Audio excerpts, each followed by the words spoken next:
Good afternoon, Anna. Hi again. Hello. It's the third one of the day. Yes, again, another day. We've quite hastily gone straight through into the afternoon already. Too much We information. have. I think I'm going to miss these next week. I'm not sure quite what I'm going to do. I'll feel very much at a loose end. You might have a rest. Yeah, might have a rest. Might be good to have a rest. We've got two very special guests joining us this afternoon. Let's bring them straight into the stream. Hello there, Dan and Neil. Hello. Fantastic to have you both with us, especially since you're making such great contributions to the program.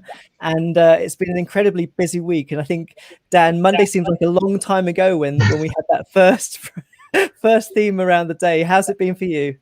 It's been excellent. The day went fantastically well. Yeah, it's just you're always a bit nervous, aren't you, that something won't go quite right. And I remember in the planning meetings a few weeks ago, I was asking the technical team who are obviously putting on all the whiz in the background, and what happens if there's a power cut? What happens if these things go wrong? What's our risk mitigation strategy? But it just went swimmingly well, and went off without a hitch. So yeah, really pleased.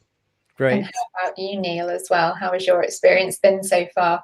Yeah, it was great. I was involved in a session on the Monday, which was it was one of those ones you kind of walk away from and you just really thoroughly enjoyed it.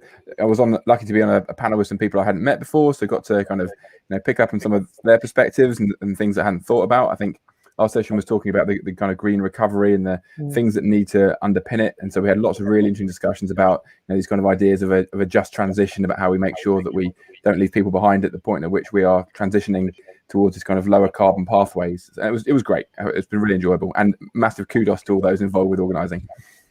And that topic's come up quite a lot, not leaving people behind, giving people a voice. Dan, I wonder, as we sort of start to approach the end of the conference, dare I say, what sort of legacy would you want for this, and where do you see us going next?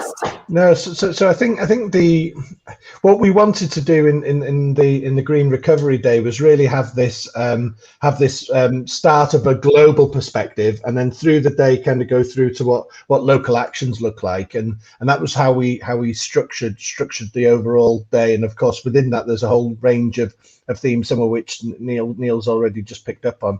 As we move through the week, obviously with the different thematic parts of the actual days, I think there'll be strands that are kind of picked up and carried through, and I think one of the main things that I've certainly seen across some of the other sessions when we're thinking about nature-based solutions, or we're thinking about mitigation or adaptation, is the scales of which practical action taken on the ground can be influenced by policy driven by the science, and I think we've seen that on all of the days, and certainly on our day where we started talking about global pandemics and how we can learn from that, and then we finished the day with a policy workshop all on about local and what does local mean, and how does local interface with it. Yeah, so that's certainly what I've seen. Well, it's really interesting in general. There's so many conversations going on and so much just to think about, and just to work out how we can, connect the dots really between all these different things. And what was interesting, obviously I'm a student currently, and it was interesting to pop into student sessions, and they did many breakout rooms, which was interesting because we were able to speak about things among ourselves and talking about generational kind of conversations that we need to be having. Their future generations need to be involved, and they all felt they didn't have enough time to talk to each other. They could have spent all day talking to each other, I think, instead of just being at the conference as well. So in terms of that, what do you think are the co-benefits and solutions, as well as having these intergenerational conversations?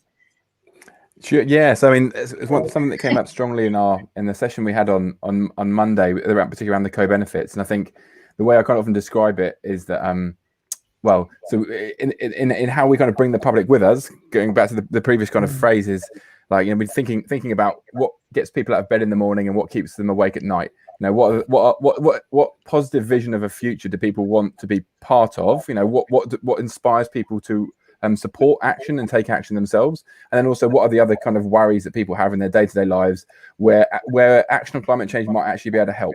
And so one of the things we're talking about particularly is around the health co-benefits. That's to say stuff that's good for climate change, which is also really good for improving people's physical or mental well-being as well. And the good news is there's so many synergies there. There's so much stuff where, you know, whether that's in urban environments of reducing transport or reducing you know, combustion engines, petrol and diesel vehicles, moving towards more active transport, retrofitting our houses so people can afford to keep themselves warm.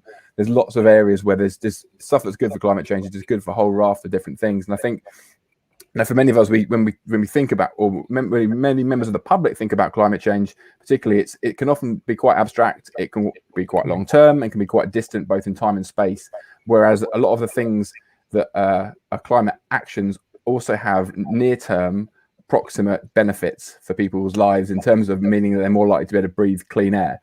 So I think that's an area which is really quite exciting, and also linking in with the kind of generational side of stuff is also quite exciting, because it's something which spans across multiple generations. You know, if you ask the UK public what issues they're most concerned about, health consistently ranks right up there. So talking about climate action in the context of health actions could be a really good way to, you know, cut across the generations in terms of action on climate change. And it also filters down, though, doesn't it? Because you start with health as an interest. You know, most people would like to think that they at least go to the gym or something for their own health. And, you know, if they can understand the concept and the dot between themselves and the health benefit. And then obviously if you filter that down, and then it keeps going down to food, for instance, and then making that food accessibility more cost effective through maybe plant-based diets or alternatives, and making it accessible, then, you know, that also is another co-benefit that links to health, that they can then also understand and see the change, that it's quite easy to make a few swaps for one thing for another and have that independent change. And I'd ask the same question that we've just posted to Neil, please, to you, Dan, as well. Yeah, and just picking up on what you were saying there, and if we think about that co-benefit, but also the engagement piece, I think that came out in Neil's piece. I mean, we've got to also understand, and this did come out on a few occasions in some of the sessions that I've dropped into, you know, when you're worried about heating your house and being able to afford to do that, or when you're worried about you know, how you're putting food on the table in your house, you know, climate comes further down the kind of list of priorities that people have, and I think we've got to realize that if you live in an affluent area with access to capital, decarbonizing your lifestyle is actually pretty straightforward. You can do it, and you know, many of us have, but there are a whole range of people that maybe live in social housing, don't have access to any sort of capital. It's absolutely impossible for them to decarbonize their lifestyles, and it's low on their priorities as well, and quite rightly so in many ways. So this is where policy and interventions around policy is absolutely key, because drawing on what Neil was saying around fuel poverty, for example, you know, making homes, social housing far more efficient in its use of heat, in the way that it retains heat, switching to heat pumps, all of that is, you know, technology that exists, it's deployable now, and they're the sorts of policy interventions we should be doing through a green recovery. And this was some of the things we were talking about on Monday, and the same thing around food that you just touched on. You know, producing local, cheaper, higher quality food has the health benefits that we were just talking about, but again, it's the solutions that are here at our fingertips. It just takes the will and the commitment around making the policy changes that engender those broader societal changes that we know that we all need to make. Neil, I wonder how you see this. There's been a lot of conversations about timescales over the week, both short, medium and long term, and I guess with less than 6 months to go now before COP26, what would you want us to be doing over the next few months to really make a change to how not just the global leaders see the situation, but also how the public hear about what's going on too?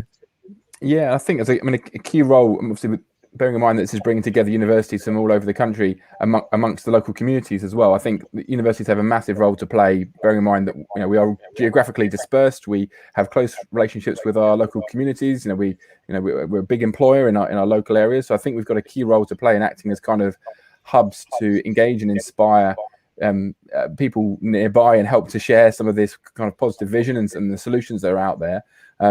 I think, I mean, it's one of those things. Like I watched the other night on iPlayer the People versus Climate Change. If you've not seen it yet, I highly recommend it. This is kind of the story about the climate assembly that took place, and just the way in which the engagement with that absolutely transformed many of the participants' lives. They've completely kind of refocused some of the things that they're doing in their lives in terms of like becoming local councillors and getting involved more in politics and stuff like this. That's a kind of illustration, I think, of where people have the opportunity to talk about these things in more detail and the impact that can have in terms of things they go and do. So I mean, the university's got a massive role to play in putting on events, in acting as in their kind of convening function, engaging with their local councils as well to support their councils, bearing in mind whatever it is, 3/4 now of councils have declared climate emergencies. They've got no more budget to do it in many cases. So any support that we can be giving to them in terms of sharing our expertise and advice, I think, is a really key thing that we can do in our local area. Yes, more local and based community projects are desperately needed, I think, to mobilise, neighbourhoods more than anything else. That's great. Dan, may I ask you please about what you think researchers should be doing in order to, when going to COP, what do you think they should be addressing to engage with policy? Yeah, that's a really interesting question because there's many researchers probably that certainly that have engaged this week and are engaged in climate science, have been talking about this for 20, 30 years and the issues that are needed, and we write IPCC reports and all of the things around that. We've tried to inform policy in a range of ways. I think that there's a big groundswell of change around the way in which researchers are communicating with global societies. And it is a more local kind of piece. And Neil, I think, touched upon it, and Chris Skidmore, the former universities minister, said on Monday that how universities can be these anchor institutions in their region and be global beacons as well, and connect across the country and internationally as well. But actually having researchers work with local communities and embed with that, and some of the work that my wife Katie is doing in this, there's a Welcome Trust program at the moment. It's an ideas fund where actually the community are the kind of funder, if you like. They win the funding and then kind of recruit the researcher to work with them, which is a really interesting model because you embed the researcher from a very different perspective and a very different lens on things. And I think there's lots of things like that can be done that engage researchers with local communities who are taking that kind of local action. And then you get that groundswell that Neil was talking about, engagement in the policy and local politics. And that's where you can start to make some really big differences, I think. It's really where lateral thinking comes in, doesn't it? Because we've been talking this week about creativity and how the two, science and art, seem to stay in their own camps. But actually, when you look at taking creativity in not necessarily going to paint a picture kind of form, and you put it into ideas, it really transforms things, and you can suddenly see, whatever it is ahead of you in a completely different perspective and a different way. So what you're saying there is actually, turning it on its head, because why not? I think we're at a point now where we really need to just be trying to explore things and see, because we need to find what works. Absolutely, and there's a couple of other things that we're doing at the university here in Hull. There's a project, we have a Risky Cities project where we're working with the National Youth Theatre on a big production called Melt, where it's taking the science and the work of the scientists here, and then putting it into a production all led by the youth National Youth Theatre, and that's brilliant because you're engaging a whole range of different audiences in kind of climate change and thinking about these issues. So yeah, there's all sorts of vehicles we can use to engage different people. And when you ask about what we should be doing as researchers in terms of, I always call it a pathway to COP rather than a road, because I think it's nicer. But engaging people and communities with policy through all the different tools that we have, I think is an absolute must for us. And it's not just about writing reports for the UN and things. It's engaging with local communities where I think we can make really big differences. Definitely. Well, thank you so much. We are unfortunately out of time. And speaking of action, we're delighted to also share the trailer for the Act Now film campaign, which is launched this week. So thank you both for joining us. And we look forward to seeing the legacy of this as we move forward on the pathway to COP. Take care, guys. Good to see you both. Bye. Bye. In November 2021, the UK will host the 26th UN Climate Change Conference of the Parties in Glasgow, also known as COP26. The COP26 summit will bring together international government negotiators, decision makers, and policymakers to discuss how they should accelerate action towards stopping climate change. From small island states to countries with rapidly growing urban areas, representatives from 197 countries are expected to join the summit. We, the young people living across the planet, have the opportunity to tell these decision makers why stopping climate change is important to us, the future generations, and everyone's voice matters. So we're making a film, all of us. Please tell us what matters most and we'll bring your perspective into the frame. Tell us what is important to you and how leaders can change so that they can lead the change we want to see in our world. If you're 18 to 30 years old, submit your video on Twitter, Instagram, or Weibo of up to 2 minutes in high definition using the hashtag #ActNowFilm. Your video submission should include the following points: your first name and country, why is climate change important to you, what do you think is the most important change that needs to be addressed in climate change, are you a part of any group or organization? If so, where is it and what does it do? What pledge will you take to address climate change? And what would you most like to say to the global decision makers at COP?